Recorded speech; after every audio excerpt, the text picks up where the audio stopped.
Hello, everybody. It is I, Akselfinn. I am here with a nice early morning react video.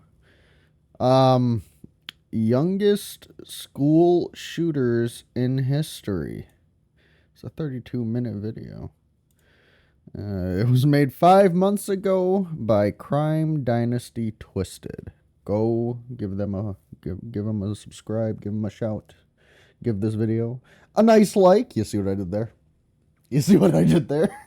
I seen this on my YouTube homepage. I'm like, you know what? Let me see what's going on here. So let's get right into the video. Female victim, she's been shot in the abdomen as well as a through and through into the hand. Police said the 6-year-old brought a handgun to a first-grade classroom and I'm sorry. What? What? Yeah, hold on. Whoa. Wait a minute. Hold on a second. Female victim, she's been shot in the abdomen as well as a through and through into the hand. Police said the 6-year-old brought a handgun to a first-grade classroom and Yeah, I heard that right. A 6-year-old brought a handgun to a first-grade classroom. What the fuck? What the fuck? I wasn't even thinking about guns when I was 6.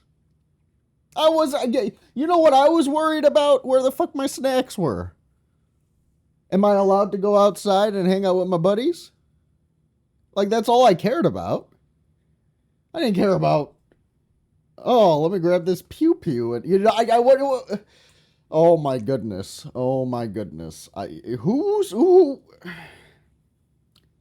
Where are your parents? deliberately shot the teacher. This was not an accidental shooting. It's hard to imagine that someone so young could commit such an unthinkable. Not accidental. Oh boy. Maybe I'm just. Maybe I'm turning too old. Maybe I'm. Let's watch it. Let's see. Unthinkable act. Yet throughout history, children, some barely old enough to read, have turned their schools into scenes of violence. These are 10 of the youngest school shooters in history. Ooh. It's over. Everything's over. It's done. Nothing matters now. These were the haunting words of Kipland Kip Kinkle, spoken after committing an unspeakable act that left a small Oregon town in shock. Now, before we dive into what he did, who was Kip Kinkle, and what could have driven him to such a dark place? August 30th, 1982. Kip was born in Springfield, Oregon, to William and Faith Kinkle, both high school Spanish teachers. Now, his childhood wasn't exactly smooth. In 1987, the Kinkle family spent a year in Spain, which kind of disrupted his early development, and adjusting back to life in the States was tough for him. School in particular was a... I can't speak for that. I don't know what that's like. I guess for somebody who really, like, you know, doesn't care about going to Spain for an extended period of time, or, you know, like that's like, they see it as a family vacation. Like, this is like, I hate when parents plan a trip, not like with the intention of something, but like with the mindset of, oh, this is gonna be this type of trip. You know, we're doing this for, you know, hopefully the kids will get into maybe our culture, or maybe get our kids learning about other cultures, when the kids just see it as a family trip. So, like, I could kind of see, like, oh, I don't want to be here. You know, mom and dad want, you know, I just don't want to be here. I understand that. Challenge. I get that. Kip struggled with things like motor skills and spelling. Eventually, his parents had him tested, and he was diagnosed with dyslexia. And for Kip, this made school a place of frustration rather than growth. And as he moved... I'm dyslexic myself. I understand that. I get it. I could go on with stories about, how it was when, my experience. But I kind of like to see, see myself as who I am now. Yeah, I suck at reading. Whoop-de-fucking do. Like, right now it's like, okay, cool. I don't care about it now, but like, I can tell you in that situation, being however old he is at the time and all that, definitely you're frustrated with yourself, but you're also frustrated with the people who don't quite understand what's going on. Into middle school, things wouldn't get better. Instead, God, Kip middle began school. spiraling out of control. In 7th grade, he and some friends bought bomb-making manuals, like the Anarchist Cookbook. And by 8th grade, he was shoplifting CDs from Target and secretly buying a sawed-off shotgun from a friend. And of course, this wasn't just him trying to be rebellious. There were signs of something deeper. January 4th, 1997, Kip's issues with authority kept growing, and it would come to a point when he and a friend were arrested for throwing rocks at a car. Now, although both were charged, they would avoid juvie detention. And following that, Kip would start seeing a psychologist who diagnosed him with major depressive disorder. But despite regular therapy, his behavior didn't improve much. April 23rd, Kip was suspended for attacking a fellow student, and just a week later, he was suspended again, this time for throwing a pencil at another student. In this attempt to help him, Kip's doctors prescribed. In situations like those, where you've attacked a student prior, you get suspended for it. The suspension for the pencil throwing, I mean, I feel like that could be that could have been just like a detention, or like a week of detention, or like a couple days of detention, like like dude threw a pencil at somebody. Do you know how many pencils I got thrown at me? Do you know how many times I've got stabbed by pencils and nobody did shit about it? Which, I don't blame them. They're fucking pencils. Like, now it's like, fuck. Oh, gosh. He still should not have attacked that student, and he still shouldn't have thrown the pencil. Regardless, but still. Prozac. After that, it seemed like It's things just my were opinion. looking Please up, don't attack but me. not for long. June 27th, Kip's parents wanted to channel his energy in a more positive direction, so they let him buy a gun, hoping that lessons in gun safety would make. What? What?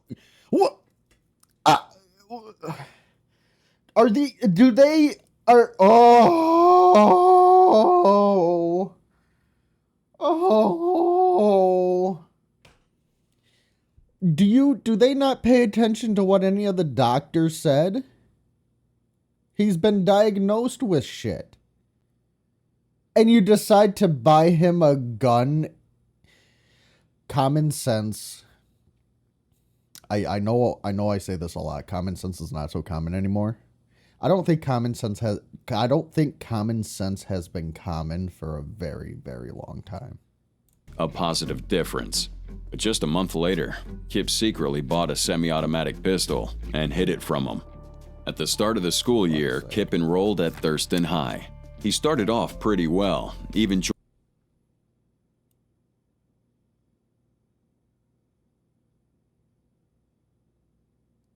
I'm trying to get the picture of the fucking... God damn it. But in reality, Kip was fooling everyone, and his troubles were far from over. Around this time, a series of school shootings would take place, so they let him buy a gun. I want to see the hoping picture that lessons of the in gun fucking safety thing. would make a positive Lesson in gun difference. safety But would just a make- month later, Kip secretly bought a semi-automatic pistol and hid it from him.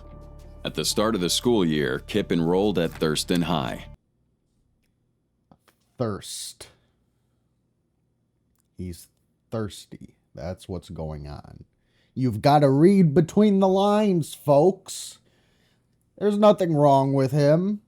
They're just neglecting his thirstation. His thirstin'. He's thirsty. Thirsty for what? I don't know, but he's thirsty. Fucking give him some water. He started They'll off solve pretty everything. well, even joining the football team. And to encourage his progress, soccer? his father gave him a semi-automatic Is this rifle just and a American? hunting knife, American. believing that Kip was finally turning a corner. But in reality, Oh, he's Kip was turning a corner, fooling all right. everyone, and his troubles were far from over. Around this time, a series of school shootings would take place across the U.S., and it seemed to ignite something dangerous within him. So he began planning his own attack. Oh my May God. 20th, 1998, Kip was caught with a stolen loaded handgun at school. A friend had stolen it from another friend's father and sold it to Kip the night before. He and his friend were arrested but released later that day. Oh, for Kip's fuck's father picked him sake. up and he was No! The signs were there. The clues were there. You investigate. You dig deep. Go all the way back to when he was first diagnosed with dyslexia. See how if there was any type of behavioral issues after that. And then the next bullet point would be that the depression. And then you go to the parents and say, hey, why does this guy have a gun? Hoping the parents would be honest and say, we bought him a gun, hoping, gun safety would help. And then the police would be like, whoa, hold on a second. Y'all bought him a gun? You bought this underage kid with mental issues a gun? Being released right away. No. furious at him. No. He warned Kip that if this behavior didn't improve, military school was next. Oh, for that fuck's conversation would be their last. Once they got home, Kip, all filled with rage, took a rifle from his room and shot his father in the back of the head. He dragged that body to the bathroom, and hours later, when his mom arrived home, Kip would say a chilling "I love you" before killing her as well. The next morning, Kip dressed in a trench coat, hiding multiple weapons. He then walked into Thurston High and opened fire in the cafeteria. 2 students died and 25 others were injured before Kip was subdued by fellow students and eventually arrested. But even in custody, the violence wouldn't stop.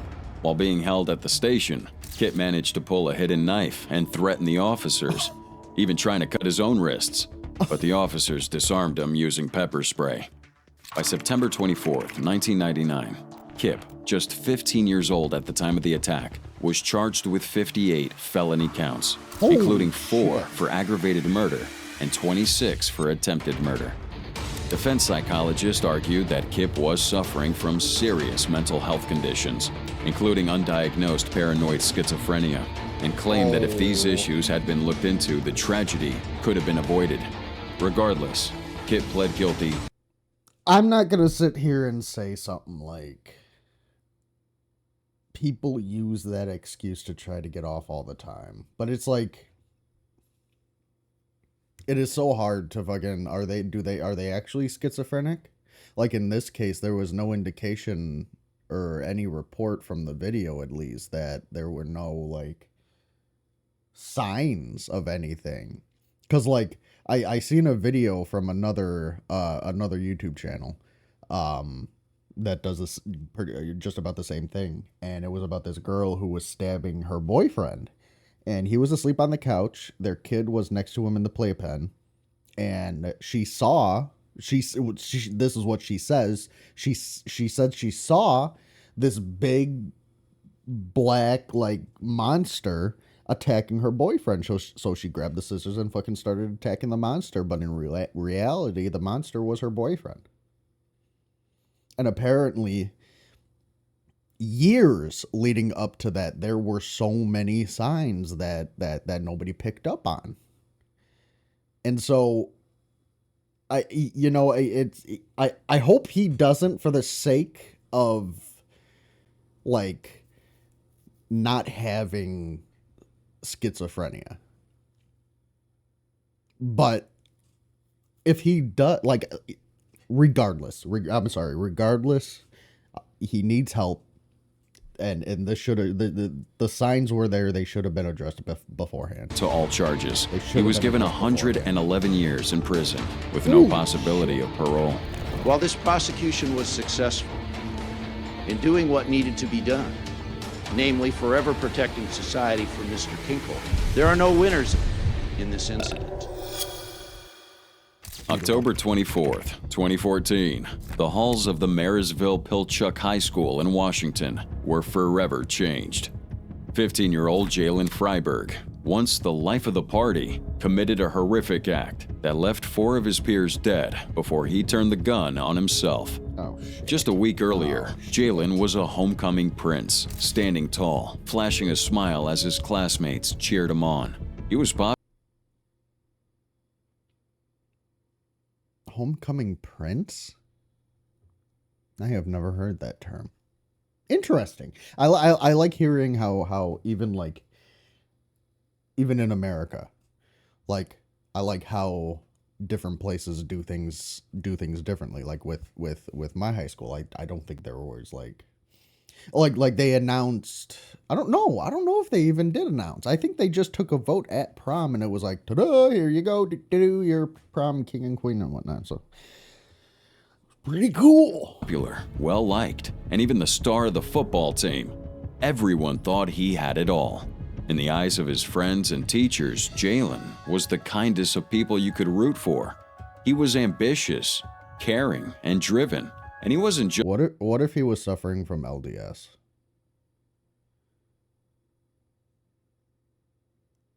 You know, like that was the main reason. I'm sorry. I shouldn't be joking. That's something I shouldn't be joking about. I should not be joking about something like that. Bad Axel, bad.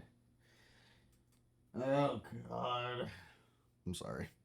I'm sorry. All right. just a star athlete either. Jalen was a proud Native American and a member of the Tulalip tribe. And those close to him believed that he had a bright future as a tribal leader. So frankly, no one could have guessed what was coming. Following the tragedy, one of his classmates summed up the disbelief felt by so many. Not the kind of guy that would do this. He's nothing that would even give you the slightest idea. But that goes to show that you have to. Apparently, there was more to Jalen than most people saw. On the surface, everything looked fine, but social media would show stories from friends hinting at something that might have been brewing beneath his confident exterior before he finally exploded. You see, a few weeks before the shooting, Jalen had gotten into a fight after someone made a racist comment towards him. He was suspended from school, adding tension to what seemed like an already fragile emotional state. And then there was the breakup. Jalen's Twitter feed in the weeks before the tragedy was filled with heartbreak. In one of his last tweets, he wrote, "It breaks me. It actually does. I know it seems like I'm sweating it off, but I'm not. And I never will be able to." And his I just see this is that's tough. That is tough. That's I don't think he should have been suspended for attacking dude.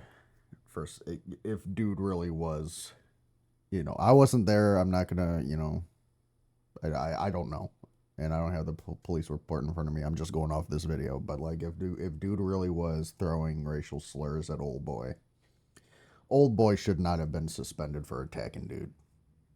Old boy should not have been suspended. If you want to give him any type of punishment, 1 day detention, an hour after school. That's it. Because you don't know what certain things will trigger certain people, like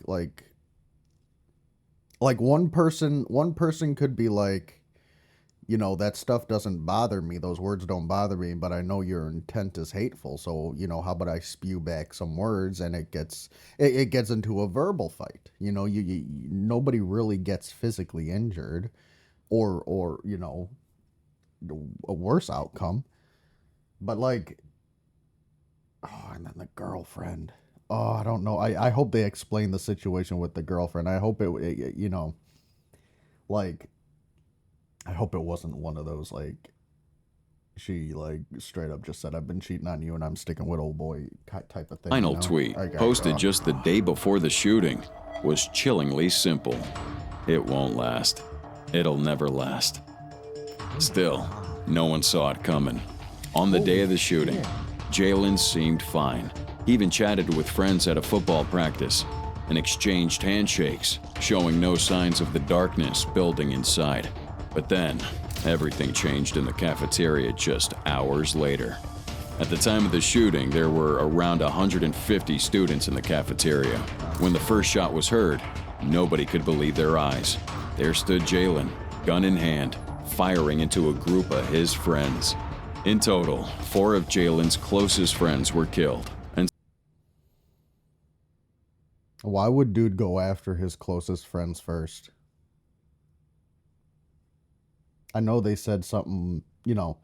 I know that they're building up to several others wounded. Man, The vice principal hearing shit immediately like put the this. school on lockdown. But by then, shit. the damage was done.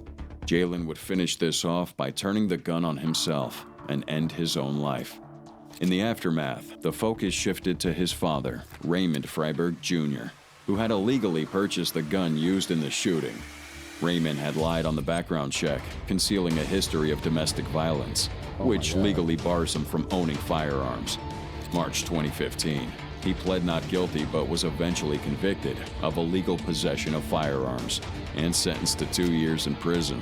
But doesn't matter, the shooting shook the community to its core. Students, teachers, family members all were left grappling with the question, there's no real how could actual someone so justice. beloved, Like- someone with so much potential, commit such an unthinkable act? November 30th, wow. Wow. Yeah. Oh my god. So with that one, that seems like something was definitely stemming, and he probably definitely saw something growing up, and it was probably just seeing that shit growing up, not seeing a therapist or anything, and then like the racial slur, the girlfriend breaking up with him, and probably all that adrenaline and anger just fucking, you know, that's why I advocate for thinking before you talk. You could say what you want, but understand this: once you say it, you said it. There's no going back on it. That's why I like when I'm in conversations and people are asking me questions. Like, I know I got to do better about telling them, like, hey, if we get into a conversation where we need to talk something out or something, please allow me a few seconds to think over what was just what you had said to me, so then I could properly respond. Because a lot of the times when we respond too quick, that comes from that stems from an emotional place, instead of a listening to their words and trying to see where they're coming from type of thing. But let's move on. 2021 started like any other day at Oxford High School in Michigan. But by the time the clock hit 12:50 p.m., everything changed. 15-year-old sophomore Ethan Crumbly walked out of the bathroom with a 9mm Saug Sauer handgun hidden in his backpack. Without warning, he opened fire in the hallway as students rushed between classes. By the time the shooting stopped, 4 students were dead and 8 others, including a teacher, were injured. Another tragedy that shakes the nation. And what made it all more heartbreaking was that there had been warning signs. Clear. Bro, I'm not saying I'm not gonna judge somebody based off their looks. What the fuck is old boy looking at? All right, let's move on. Ones. Earlier that very day, a teacher had found a disturbing drawing on Ethan's desk.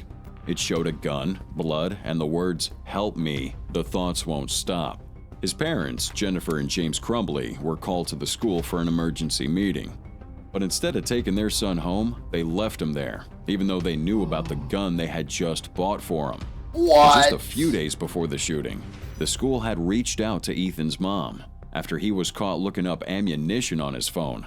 She brushed it off, even texting him, "LOL, I'm not mad at you. You have to learn not to get caught." No Holy one took shit! the steps needed to stop what was coming.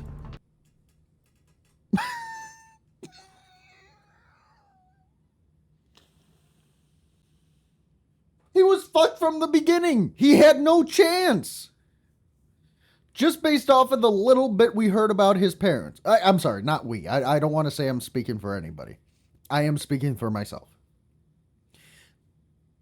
The information about his parents given to me through this video, he was fucked from the beginning. Without a fucking doubt. That November day, when Ethan's parents left school, they had no idea that their son had already hidden a gun somewhere on the premises, ready to carry out the deadly plan he'd been working on for months. Now later, during Ethan's trial, the court heard how he had meticulously planned this attack. In a chilling manifesto recorded the night before the massacre, he declared, "There's no God. I'm the demon. I'm gonna open fire on everyone in the hallway." Jesus. He'd even recorded a video stating, "My name is Ethan Crumbly, age 15, and I'm gonna be the next school shooter." Now the courtroom also found out that Ethan's troubled home life was pretty bad. His parents had a history of run-ins with the law, including DUIs and fraud, and they were known for neglecting him. When Ethan was young, many neighbors reported that he was often left alone while his parents went out drinking. By 2021, things took a darker turn. When Ethan's only friend moved away, and the family... Oh, that was... See, I hate when they show, like... Where the fuck was that one picture? Here, I'll even do this for example. Like, oh God. Like... If the context was not youngest school shooters in history, and you showed me this picture... Many neighbors reported that he was often left alone while his parents went out drinking. By 2021, things took a darker turn. Okay, for real. I would have never guessed, without knowing any background information about him or his parents or what had happened. There's no way I would suspect that this guy would do that. Maybe, go through some bullying or something, but like, in my opinion, it definitely wouldn't be off the table. But that wouldn't be my first thought at all. That would not be my first thought. When Ethan's only friend moved away, I guess I'd be the and one the who'd family be dog screwed in died. these situations, Text to his mother became more disturbing, filled with talk of demons and ghosts. He started torturing animals and sketching out his plans for a school shooting. Oh my God. Yet, despite all these red flags, his parents never sought help for him. Oh my God. So now, following that shooting, Jennifer and James Crumbly were both charged with involuntary manslaughter, becoming the first parents in the U.S. to face criminal charges for their role in a school shooting. They were given 15 years in prison, eligible for parole after 10. December 2023, Ethan was sentenced to life in prison without the possibility of parole. Before the court, he apologized to the victims' families, saying, "Any sentence that they ask for, I ask that you do impose it on me, because I want them to be happy and I want them to feel secure and safe." Yet, of course, his words did little to ease the pain of those who lost their loved ones. Of course. At the end of the day, actions speak louder than words. September 28th, 2016. In the early hours of the morning, 14-year-old Jesse Osborne stood in front of a mirror, combing his blonde hair, and recorded a video. He cracked a dark joke to the camera. Your hair straight whenever you go shoot someplace up, you know? Gotta look fabulous, you know? Gotta look fabulous. Just hours later, Townville, South Carolina would be forever. I bet he's got them friends, no. I'll say I bet he's got people that he sent those to, like, oh, that's just him. He jokes like that all the time. That's Connor. That's him. I don't even know what the dude's name was. I even heard it. I heard it. I don't remember it. I don't know dude's name. Changed. In their home that morning, Jesse Osborne shot and killed his father, 47-year-old Jeffrey Osborne, who had allegedly been abusing Jesse for years. Jesse then drove his black pickup truck 3 miles to Townville Elementary School, where he had once been a student. By 1:45 p.m., he crashed into the school's fence, got out, and fired a .40 caliber pistol into the air, shouting, "I hate my life." Moments later, Jesse scaled the fence and opened fire on the school's playground. Students and teachers were scrambling for safety, but one student wasn't able to escape, Jacob Hall. He was shot in the leg, and the bullet caused massive blood loss, leading to cardiac arrest. Despite being rushed to the hospital and undergoing surgery, Jacob died 3 days later. Fuck, Jesse's dude, attack come only on. ended when his gun jammed just 12 seconds after he pulled the trigger. A volunteer firefighter at the scene tackled and restrained him until police arrived. During interrogation, Jesse broke down, calling his grandparents to tearfully confess to what he had done. Now, what led to this tragedy? Well, you see, in the months leading up to the school shooting, Jesse had been going downhill. He'd previously been expelled from middle school after bringing a hatchet and a machete onto school grounds. At the time of the shooting, he was being homeschooled, but that would do little to tame his violent tendencies. The internet searches would show a disturbing obsession with mass shootings, more specifically that 2012 Sandy Hook Elementary shooting. And he would even discuss his plans online in a chat group filled with people interested in mass killings.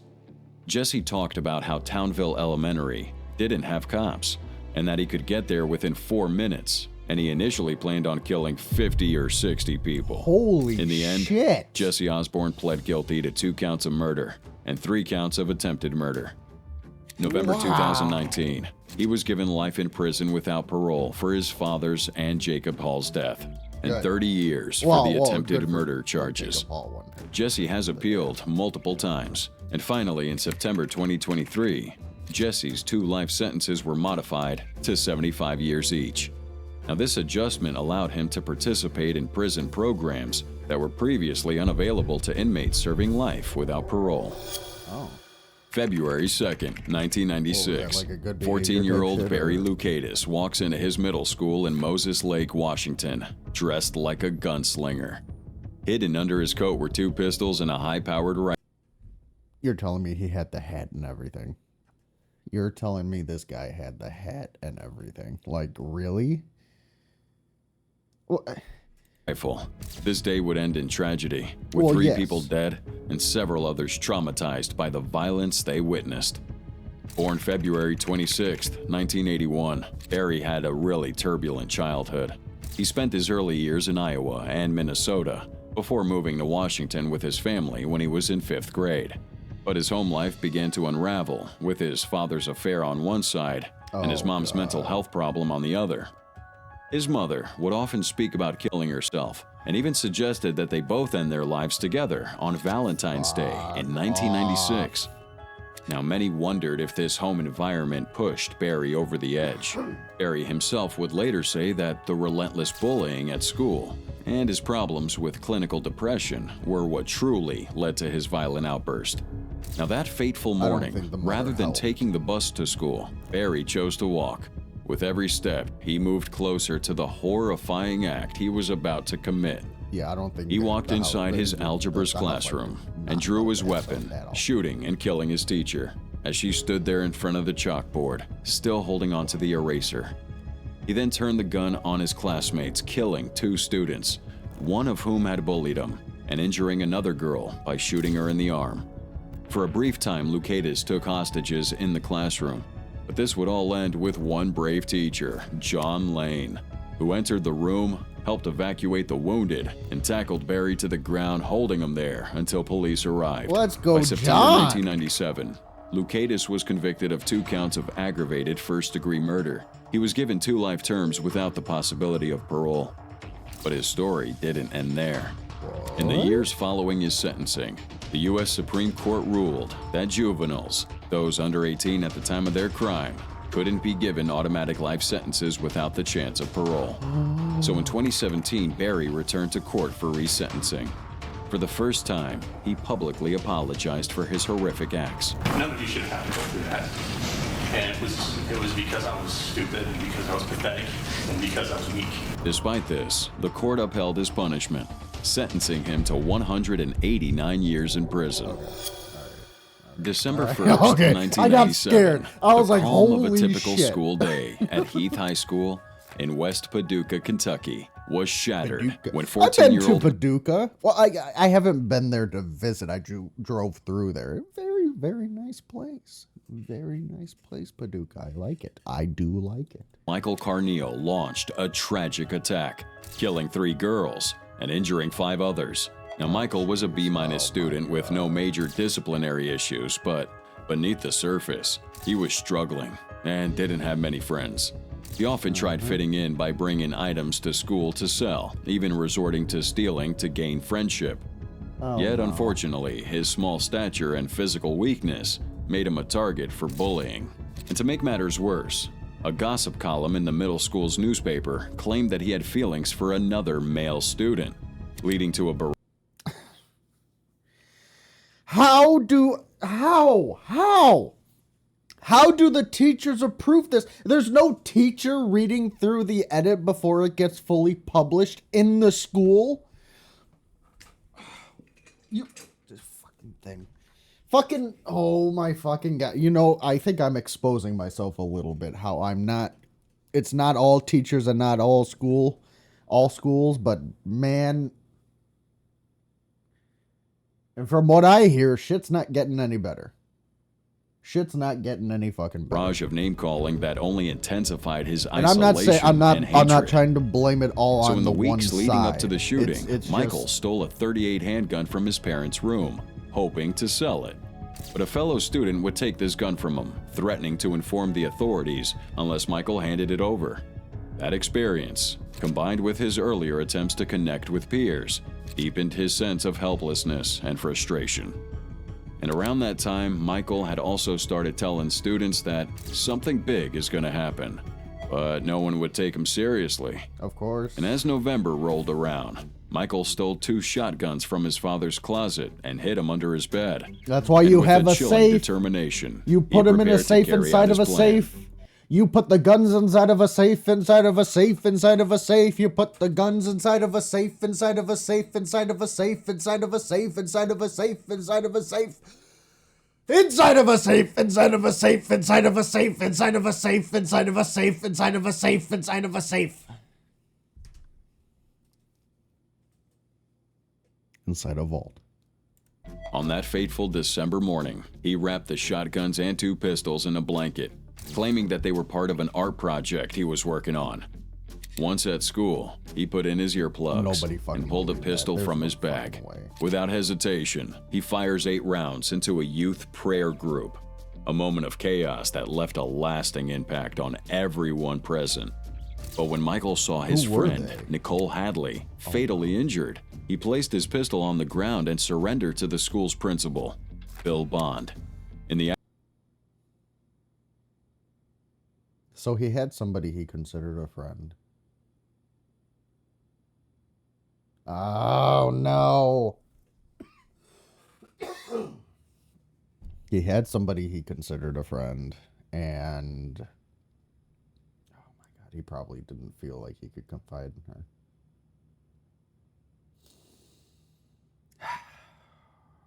Shit. That's why you kind of just, every once in a while, reach out. Say, hey, you doing all right? Like, for real, you doing good? And just, reassure people that you're there for them. Aftermath, Michael Carneal was charged with multiple counts of murder and attempted murder. December 16th, 1998, he was given 3 concurrent life sentences for the murders, along with an additional 120 years for the attempted murders and burglary. So after spending 25 years in prison, Michael had applied for parole. He claimed that at the time of the shooting, he felt like he was in a dream and that voices in his head urged him to commit the violent act. I don't remember firing the gun or how many times I fired it, but the next thing I remember is people laying on the ground. September 26th, 2022, the parole board unanimously denied Michael's request for release, ordering him to serve the remainder of his life sentence. Under Kentucky law, this ruling means he'll no longer be eligible for future parole hearings, effectively turning his life with parole sentence into life without it. September 4th, 2024. Everything changed at Appalachian High School in Georgia to the point of no return. A 14-year-old boy named Colt Gray walked into the school and opened fire, killing 2 students and 2 teachers. Chaos erupts as students and staff rush for safety in the football field, while police swarm the campus. Once Colt realized he was surrounded, he didn't put up a fight and surrendered to the school's officers as they approached him. During that deadly attack, he used an AR-style rifle, the kind we often see in school shootings. But why would a 14-year-old have access to such a weapon, you ask? Well, that gun was a Christmas gift from none other than his father, Get the Colin fuck Gray. out of here. Oh my And now fucking Colt faced God. 4 counts of felony murder, and his father was arrested too, charged with second-degree murder, involuntary manslaughter, and cruelty to children for allowing his son to have a gun. But this incident left everyone asking one heartbreaking question. Why? Even though Colt gave himself up quickly, the reason behind the shooting still remains unclear. No one knows if he was targeting specific people or if it was all random. Now, what we do know is that Colt's life at home wasn't too easy, and this wasn't his first encounter with trouble. A year before the shooting, when Colt was only 13, the FBI received tips that he'd been making threats on Discord, hinting at a school shooting. When they questioned him, Colt denied it. Did you say something about school shooting? Never, I just told him, I don't know what. Maybe they misheard somebody else. I would never say I was threatening. You never ever said. Look at his body language. Look at His his body father language. also assured authorities that their Look at his guns were body locked language. up, and Colt didn't have access to any of them. Why aren't they telling And him so to the take his hands out of his investigation pockets? wouldn't go any further because they couldn't link Colt directly to the threats. And Colt was really struggling at home. His parents had separated, and his father admitted Colt was often picked on at school. Now his mom, Marcy Gray, had noticed her son wasn't himself in the months leading up to the shooting. And just 6 days before, she called the school, hoping to get Colt admitted to a treatment facility. Colt agreed, but sadly, it wasn't fast enough. On the morning of the shooting, Colt sent 2 chilling texts, one to his mom saying, "I'm sorry, Mom," and another to his dad telling him, "You're not to blame for this." His mother was terrified when she saw the message and immediately called the school, but by then it was too late. In the days after, she described her disbelief and heartbreak, going on to say that when she first heard about the shooting, she fell to the ground and just screamed, I know it's knowing hard deep to down it decide, was like, her in the son. in the moment, The it's grief, difficult, guilt, and but- shock hasn't left her since. And now Colt faces life in prison, and because he's a juvenile, he's not going to get the death penalty. His father's also awaiting trial, and investigators are re-examining their previous encounters with the family, including the FBI case from a year earlier. But at the end of the day, the community was broken. People are asking if this could have been prevented, and most importantly, how could a parent let their kid have access to such dangerous weapons? Right. A school shooting in Serbia has left 8 students and a security guard dead. The suspect, a 13-year-old male student. May 3rd, 2023, Belgrade, Serbia, woke up to devastating news. A chilling call came into the police with the caller, a boy with a young voice, saying, "I'm Kosta Kismanovic, and I've just shot several people." Just an hour earlier, 13-year-old Kosta Kismanovic walked into his school as if it were any other day, but this time he had a malicious plan in mind. Armed with a gun, he shot the school security guard and 2 female students in the hallway before entering a classroom and opening fire, killing 7 more students and wounding 5 others. Afterward, he calmly walked to the schoolyard and called the police to confess. Now, due to his young age, Costa was never charged with a crime and was instead placed in a psychiatric hospital. Investigations showed that he had planned the attack for a month, selecting his targets and mapping out the classrooms he'd enter first. His father, a respected radiologist, had taken him to shooting ranges, and the weapons used in the massacre were legally owned by the family. Now, Costa had a privileged background, and he was a lot. Oh, that's different. Anywho, a lot of these are very similar. Very similar. was never really bullied, but still the tragedy unfolded. His parents were arrested shortly after, and his father faced charges for allowing Costa to access firearms and take him to a shooting range, while his mother was charged with criminal neglect. She said that she saw nothing unusual in Costa's behavior that morning, aside from him being slightly lethargic at breakfast. And when she first heard about the shooting, she believed that her son was a victim, only to be faced with the terrible truth upon arriving at the scene. Her son had killed 10 people. July 2023, Costa testified against his father, admitting he'd been taught to shoot and that his father admired his accuracy. He also shared that his fascination with video games and this mass murder documentary contributed to his dark thought. No, don't do that. Don't do that. Do not do that. We are not going to go down that road, and we are not going to discuss that. That is not something that we do. If these things... You see, whenever somebody brings in the fact that these people used to be, he used to play Call of Duty or these shooter games, and that's the reason. No, we gotta ban those things. No. Did those things help? Absolutely not. Absolutely not. It didn't help. But it's, up to the parents to decide, hey,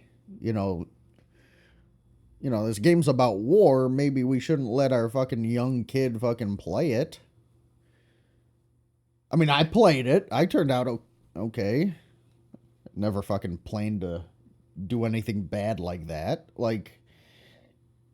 I understood I was playing a video game that isn't real. And I knew the difference between video game life, respawn life, and the life that we live where we can't respawn.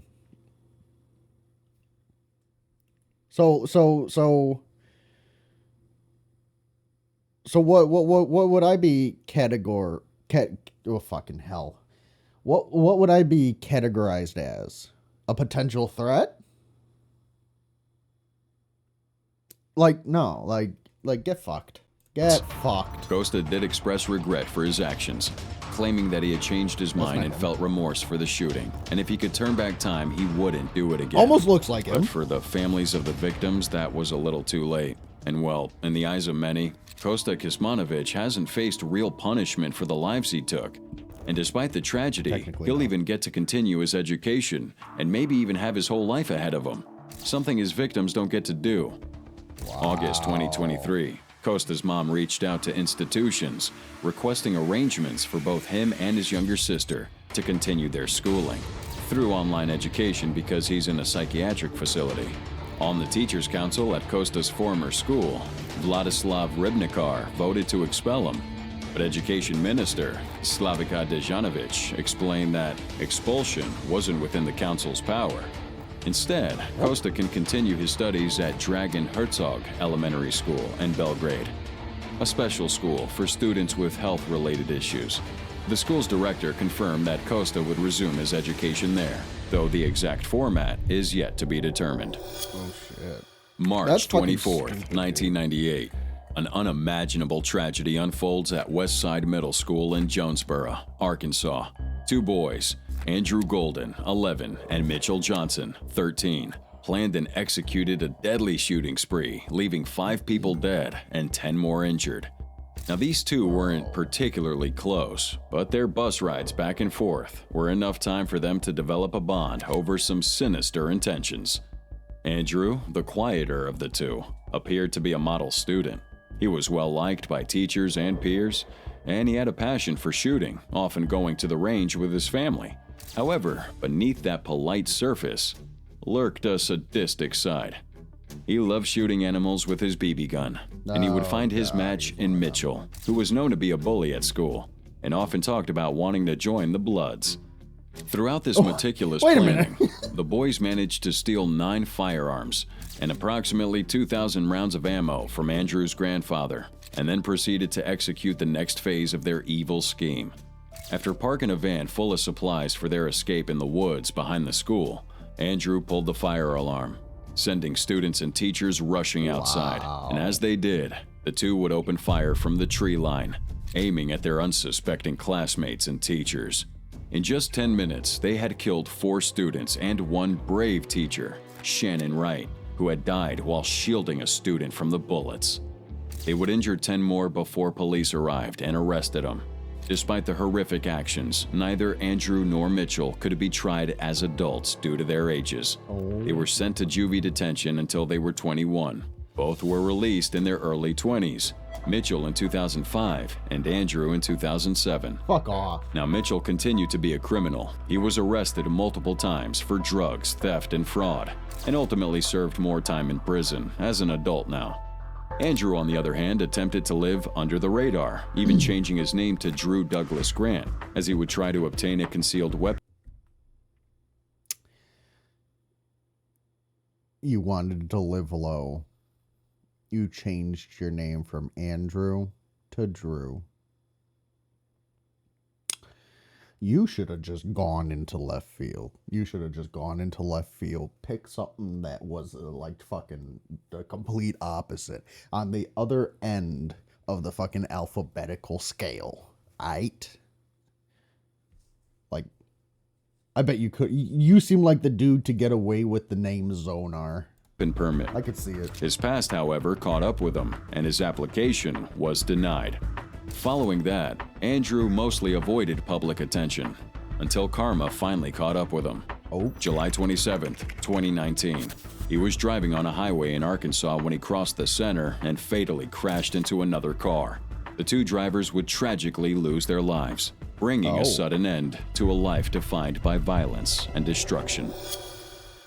Police say a 6-year-old boy, a first grader, somehow got a hold of a gun and opened fire at his teacher, critically wounding her.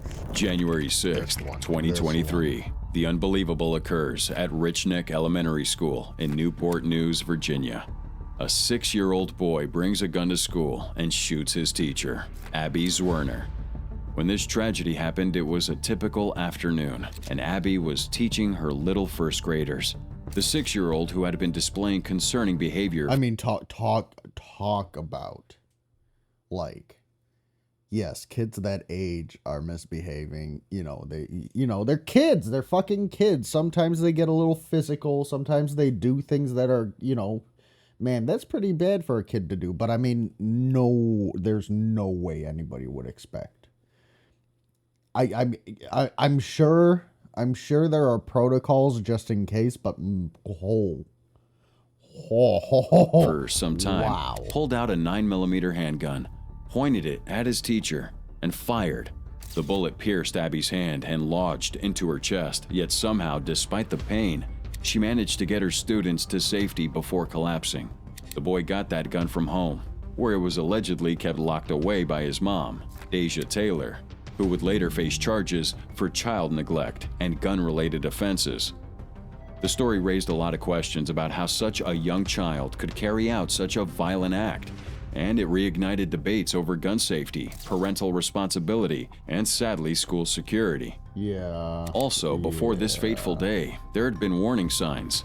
The boy had a history of behavioral problems. He would act out, curse at staff, and even physically harm his teachers. Abby, along with the other staff, was concerned after he threatened to beat up a fellow student and even show another student the gun. Yet, despite these red flags, he showed a student the gun. Oh my goodness. Oh my goodness. Oh my goodness.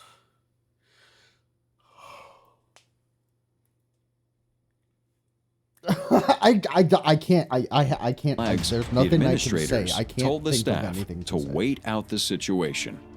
And as the investigation into the shooting unfolded, the attention shifted not just to the boy, but the failure within the system to allow such a tragedy to happen. Oh yeah, it's the Abby ended up suing Newport News School Board for it's all the $40 system's million, fault. It's not, citing the administration's the mother's negligence. fault. It's The not, school's assistant principal, Ebony issues. Parker, who had been informed of the potential threat, was later indicted on charges of felony child neglect.